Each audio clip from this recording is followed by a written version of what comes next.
Monaco, I want to come back to this extraordinary letter and memorandum that the Attorney General of the United States issued yesterday. Practically every day brings new reports about this administration weaponizing the federal bureaucracy to go after political opponents. Frankly, I don't think we've ever seen anything like it in American history. I mean, for those of us who missed the McCarthy era, I guess this president is intent on bringing it to us, but with new force and new power and new urgency, unlike anything we've ever seen.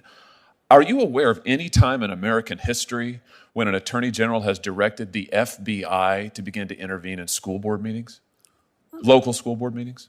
I'm not aware, and I'm not aware that is not going on. Let me be very, Really, very this clear. isn't about local school board meetings? That's not the subject of the memorandum? I thought that was in the memorandum. The memorandum is quite clear. It's one page, and it asks the U.S. attorney community and the FBI special agents in charge to convene state and local law enforcement partners to ensure that there's an open line of communication to address threats, to address violence, and that's the appropriate role of the Department of Justice to make sure that we are addressing criminal conduct and violence. At local school board meetings, let me just ask you this. Is parents waiting sometimes for hours to speak at a local school board meeting to express concerns about critical race theory or the masking of their students, particularly young children?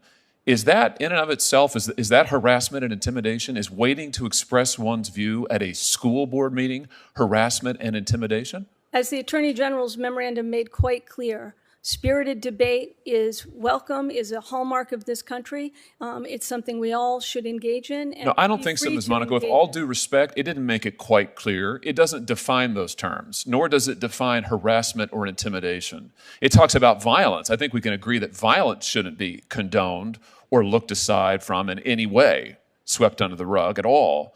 But harassment and intimidation, what did those terms mean in the context of a local school board meeting? I mean, this seems to, in the First Amendment context, we talk about the chill to speech. If this isn't a deliberate attempt to chill parents from showing up at school board meetings for their elected school boards, I don't know what is. I mean, I'm not aware of anything like this in American history. We're talking about the FBI.